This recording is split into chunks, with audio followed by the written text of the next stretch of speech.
বাংলা সাহিত্যের আজকের আমরা এমন এক পাঠ নিয়ে আলোচনা করব যেটা একাদশ শ্রেণীর জন্য খুবই গুরুত্বপূর্ণ বিষয় হতে চলেছে। তাই সবাইকে বলবো ভিডিওটা স্ক্রিপ্ট না করে পুরোটা দেখে যান। তবে যাওয়ার আগে বলবো যে আমাদের এই চ্যানেলে যদি নতুন হয়ে থাকো, সবার প্রথমে ভিডিও পাওয়ার জন্য একটা সাবস্ক্রাইব করে রেখো বিপ্র স্টাডি পয়েন্ট, আর নোটিফিকেশনের অল বাটনটা মেরে রাখো যাতে সবার প্রথমে ভিডিও তোমার ফোনে পৌঁছে যায়। তবে ভিডিওটা ভালো লাগলে একটা লাইক করো এবং বন্ধুদের মধ্যে শেয়ার করে দিও। বাংলা সাহিত্যের যে বিষয়টা আজকের আমি তোমাদেরকে নিয়ে আলোচনা করব সেটা হলো একাদশ শ্রেণীর দ্বিতীয় যে অধ্যায়টা রয়েছে, তৃতীয় যে অধ্যায়টা রয়েছে মধ্যযুগের সমাজ ও সাহিত্য থেকে।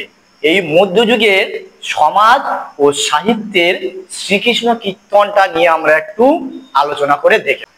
আমরা বাংলা সাহিত্যকে যদি যুগ বিভাজন করি কটা যুগ পাবো? তিনটে যুগ পাবো, আদি যুগ, মধ্যযুগ, আধুনিক যুগ। আদি যুগের সময়সীমা কত থেকে কত শুরু হয়েছিল? 900 থেকে 1200 শতাব্দী। 900 থেকে 1200 শতাব্দী আদি যুগের সময়সীমা। তারপরে আসছে মধ্যযুগ। এই মধ্যযুগ শুরু হয়েছিল কত? 1350 থেকে 1760। ভালো করে বোঝো, এখানে বুঝবার বিষয় রয়েছে। আদি যুগ শেষ হয়েছিল 1200 আর মধ্যযুগ শুরু হয়েছে 1350 থেকে 1760 পর্যন্ত। তাহলে দেখো এই 1200 থেকে 1350 পর্যন্ত এই সালটা একটা ডিস্টেন্স থেকে যাচ্ছে না? এই সালটা যে ডিস্টেন্স বা গ্যাপ থেকে যাচ্ছে, এই সময়টাকে বলা হয় নাকি অন্ধকারময় যুগ। এই অন্ধকারময় যুগ কেন বলা হয় সেটা আমরা এরপরও কিছুক্ষণ পর সেটা নিয়ে আমরা আলোচনায় আসছি। এরপরে আসছে দেখো মধ্যযুগ। মধ্যযুগের পর আসছে আধুনিক যুগ। আধুনিক যুগটা শুরু হচ্ছে কোথায়? মধ্যযুগের শেষ হচ্ছে 1760 সালে ভারতচন্দ্র রায়গুণকরের মৃত্যুর পর। আর আধুনিক যুগ শুরু হচ্ছে দেখো 1800 সাল থেকে। 1800 সাল থেকে বর্তমান সময় সাল পর্যন্ত হচ্ছে আধুনিক যুগের সময়সীমা। এই 1760 সাল থেকে 1800 পর্যন্ত এই যে দীর্ঘ 40 বছর, এই 40 বছর কে বলা হয় বাংলা সাহিত্যের বন্ধ্যত্বময় যুগ বা সময়, বা অনেকে বলে অন্ধকারময়ও বলে থাকে। কি জন্য না, এই সময়ের মধ্যে বাংলা সাহিত্যে তেমন উৎকৃষ্টময় সাহিত্য সৃষ্টি না হওয়ার জন্য এই সময়কে বলা হয় আধুনিক যুগ। তাহলে প্রথম ভাগ কি বলেছি? প্রাচীন যুগ বা আদি যুগ, দ্বিতীয় ভাগ মধ্যযুগ এবং শেষ ভাগ আধুনিক যুগ। আমরা আগের ভিডিওতে আমরা পেয়েছি কি প্রাচীন যুগের বা আদি যুগের একমাত্র সাহিত্য নিদর্শন হচ্ছে চর্যাপদ। আর আজকে আমরা তোমাদেরকে আলোচনা করব মধ্যযুগ। এই মধ্যযুগের একমাত্র ও সব থেকে শ্রেষ্ঠ সাহিত্যিক নিদর্শন হচ্ছে শ্রীকৃষ্ণ কীর্তন। ভালো করে দেখো, 1200 সালে প্রাচীন যুগের শেষ। এই 1200 সাল থেকে 1300 সাল পর্যন্ত মধ্যযুগের শুরু হয়নি। কেন? এর কারণটা হলো 1203 সালে তুর্কি আক্রমণ হয়েছিল বাংলাদেশে। 1203 সালে তুর্কি সেনাপতি ইফতিয়ার উদ্দিন মোহাম্মদ বিন বখতিয়ার খলজি বাংলা আক্রমণ করেছিল বাংলাদেশকে। সেই সময় বাংলায় শাসন করছিল কে?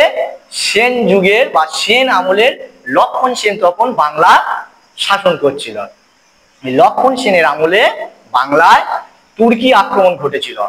এই তুর্কি আক্রমণের ফলে কি হয়েছিল? তুর্কি আক্রমণের ফলে আমাদের বাংলা সাহিত্যের অপূরণীয় ক্ষতি হয়ে গিয়েছে, যে ক্ষতি আজও পর্যন্ত পূরণ হয়নি। সেই সময়ে কি হয়েছিল? যে ধর্মান্তকরণ, অত্যাচার, লাঞ্ছনা, মঠ মন্দির, বৌদ্ধ মঠ, তারপরে শিক্ষাক্ষেত্র প্রভৃতির উপর তারা প্রচুর পরিমাণে ধ্বংস চালায়। শোষণ করে নিয়ে তারা চলে গিয়েছিল, আবার শোষণ করে নিয়ে অনেকে শাসনও করেছিল। এই কারণে এই 1200 থেকে 1350 সাল পর্যন্ত বলা হয় অন্ধকারময় যুগ।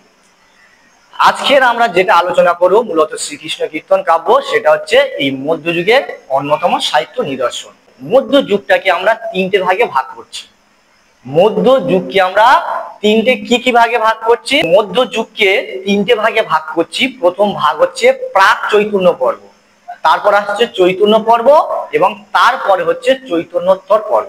অর্থাৎ চৈতন্যদেবের আগের জন্মের আগের মুহূর্তকে বলা হচ্ছে প্রাক চৈতন্য পর্ব, চৈতন্যদেবের জন্মের সময়কে বলা হচ্ছে চৈতন্য পর্ব এবং চৈতন্যদেবের জন্মের পরবর্তী সময়কে বলা হচ্ছে, মৃত্যুর পরবর্তী সময়কে বলা হচ্ছে চৈতন্যোত্তর পর্ব।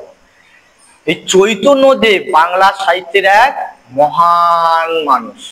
প্রাক চৈতন্য যুগের সময়সীমা আমরা কত জানবো? 1300 থেকে 1400 শতাব্দী। এটা হচ্ছে প্রাক চৈতন্য যুগের সময়সীমা। চৈতন্য যুগের সময়সীমা হচ্ছে খ্রিস্টীয় 16 শতাব্দী, আর বাকি থাকে চৈতন্যোত্তর পর্ব। এই সময়টাকে ধরা হচ্ছে সপ্তদশ ও অষ্টদশ শতাব্দী। তা আমরা আজকে যেটা মূলত আলোচনা করছি শ্রীকৃষ্ণ কীর্তন, এটা হচ্ছে কোন সময়ের রচনা? তাহলে প্রাক চৈতন্য যুগের রচনা শ্রীকৃষ্ণ কীর্তন। এটা এই শ্রীকৃষ্ণ কীর্তন কাব্যটা রচনা করা হয়েছিল চতুর্দশ শতাব্দীতে। চতুর্দশ শতাব্দীতে বড়ু চণ্ডীদাস এই শ্রীকৃষ্ণ কীর্তন কাব্যটি রচনা করেছিলেন। আরেকবার বলছি, বড়ু চণ্ডীদাস শ্রীকৃষ্ণ কীর্তন কাব্যটি রচনা করেছিল। শ্রীকৃষ্ণ কীর্তন কাব্যটি প্রধান তিনটি চরিত্র রয়েছে। প্রধান তিনটে চরিত্র, 1 নম্বরে হচ্ছে রাধা, 2 নম্বরে কৃষ্ণ আর 3 নম্বরে বড়াই বুড়ি। এই তিনজনার উক্তি পক্তোক্তির মধ্যে দিয়ে ঘটনাটা এগিয়ে চলেছে এই শ্রীকৃষ্ণ কীর্তন কাব্যটি। এই শ্রীকৃষ্ণ কীর্তন কাব্যটি, এই কাব্যটি পয়ার বা ত্রিপদী, আবার কোনো বইতেও পাবে মিশ্রবৃত্ত ছন্দে কাব্যটি রচনা করা হয়েছে। এই শ্রীকৃষ্ণ কীর্তন কাব্যের বিষয়বস্তু কি ছিল? শ্রীকৃষ্ণ কীর্তন কাব্যের বিষয়বস্তু ছিল রাধা কৃষ্ণের প্রেম লীলা। এই কাহিনীটি উপলক্ষ করে আমাদের বড়ু চণ্ডীদাস তার শ্রীকৃষ্ণ কীর্তন কাব্যটি লিখেছিল। যে পদকর্তা নিয়ে বাংলা সাহিত্যে অনেক মতভেদ রয়েছে।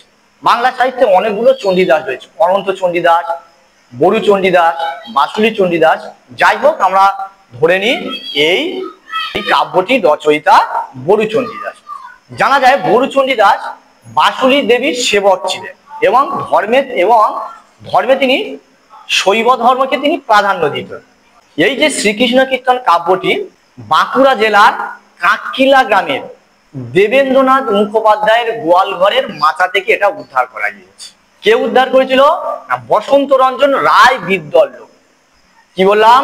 বসন্ত রঞ্জন রায় বিদ্যালয় 1909 সালে বাঁকুড়া জেলার কাঁকিলা গ্রামের দেবেন্দ্রনাথ মুখোপাধ্যায়ের গোয়ালঘরের মাচা থেকে এই পুঁথিটি উদ্ধার করেছিল। যাই হোক, পুঁথিটি যখন উদ্ধার করে 13টি খণ্ড ছিল। তার মধ্যে আমরা শেষতম খণ্ডটিকে সম্পূর্ণ উদ্ধার করতে পারি। গ্রন্থটি যখন উদ্ধার করা হয়, নাম ছিল শ্রীকৃষ্ণ সন্দর্ভ বা সন্দর্ভ।